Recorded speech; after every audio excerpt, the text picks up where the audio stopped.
প্রিয় দর্শক সবাইকে অনেক অনেক প্রীতি এবং শুভেচ্ছা আমন্ত্রণ জানাচ্ছি পবিত্র মাহে রমজান উপলক্ষে আমাদের প্রতিদিনের আয়োজন আরফিল গ্যাস্ট্রো প্রেজেন্টস রান্নায় ঐতিহ্য অনুষ্ঠানে। আমি শান্তা জাহান রয়েছি বরাবরের মতো এবং আজও আমার সাথে একজন রন্ধনশিল্পী রয়েছে যার কাছ থেকে আমরা মজাদার হেলদি ইফতারের আইটেম শিখব। আজ রয়েছে কালিনারি এক্সপার্ট তানিয়া শারমিন। শারমিন আপু, আমন্ত্রণ জানাচ্ছি আমাদের আয়োজনে। কেমন আছো?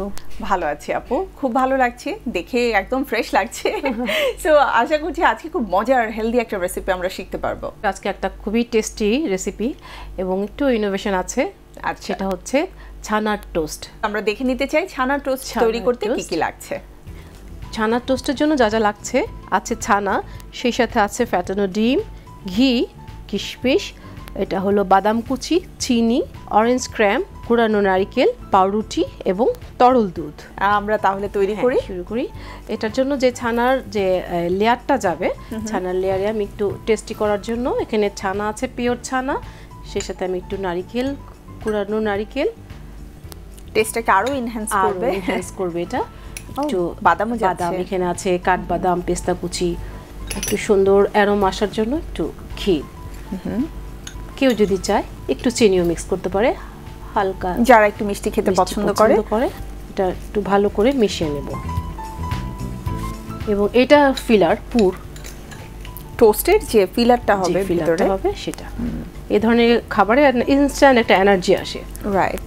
এখন যে এখানে পাউরুটিটাকে আমি স্লাইস করে নিয়েছি, মাঝখানে একটা স্লাইস। এটা যার যার পছন্দ মতো, কেউ চাইলে স্কোয়ার করতে পারে, হ্যাঁ, একটু স্ট্রিপ সাইজও করে নিতে পারে, যার যার পছন্দ।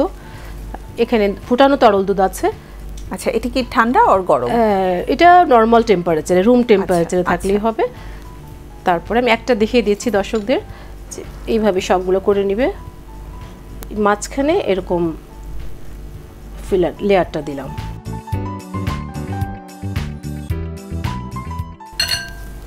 প্রথমে করলাম কি, আমরা যে মেইন ইনগ্রেডিয়েন্টস ছানাটা, সেটা লেয়ার দিয়ে তারপরে ডিমে আমরা একটু চুবিয়ে তারপরে এটাকে অরেঞ্জ ক্রামে এইভাবে কোট করে নিলাম। আচ্ছা, তারপরে এটা আমরা সরাসরি হচ্ছে ডিপ ফ্রাই করব। ডিপ ফ্রাই করতে, তাহলে তো আপু আমাদেরকে ভাজতে হবে। তেল লাগবে, খুব বেশি ডুবো তেল না, হাফ ডুবে থাকে, বাস ঠিক আছে। আর সঠিক তাপে যে কোনো খাবার রান্না করার জন্য কিন্তু চুলাটাও সঠিক হওয়া খুব গুরুত্বপূর্ণ।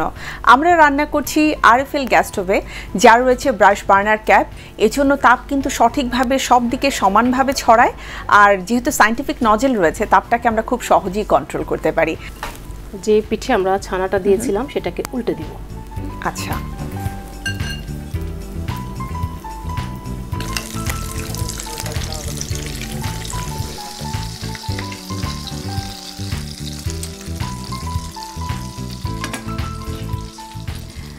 এবারের আমাদের পরবর্তী, হ্যাঁ, এটা আরেকটা লেয়ার আছে।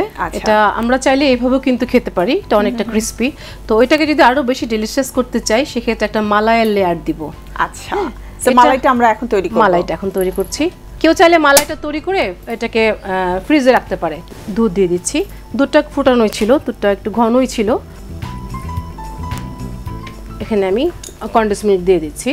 কেউ চাইলে চিনিও ব্যবহার করতে পারে, যেহেতু আমি কনডেন্স মিল্ক দিচ্ছি, চিনি আর দিব না, এক্সট্রা চিনির আর প্রয়োজন নেই। আর এটাকে আর একটু মজা যখন আসলো, আর একটু মজাই করি, একটু নারকেল দিই। আচ্ছা, একটু ঘি দিয়ে দিচ্ছি, এটা সুন্দর একটা অ্যারোমার জন্য।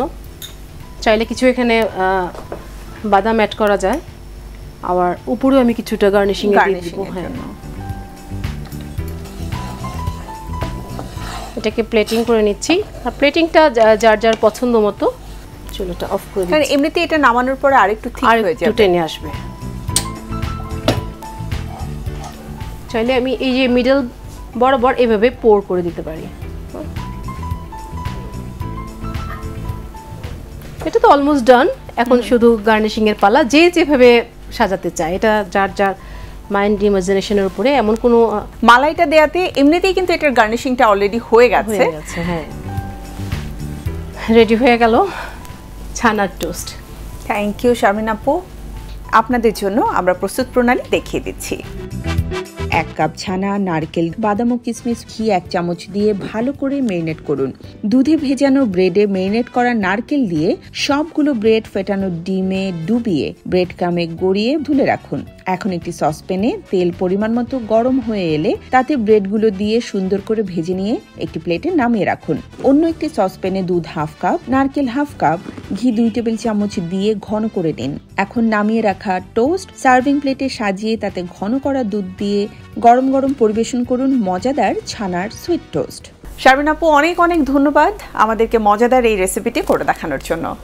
তোমাকেও ধন্যবাদ। আর দর্শকদের বলবো যে আপনারা ট্রাই করবেন এই ধরনের রেসিপি। সারাদিন রোজা রাখার পর এটা আপনাদের এনার্জি দিবে। প্রিয় দর্শক, আবারও ফিরে আসবো আগামীকাল ঠিক একই সময়ে। এজন্য সবাইকে ভালো থাকতে হবে, সুস্থ থাকতে হবে আর চোখ রাখতে হবে বাংলা ভিশনের পর্দায়। আজকের মতো বিদায় নিচ্ছি, আল্লাহ হাফেজ।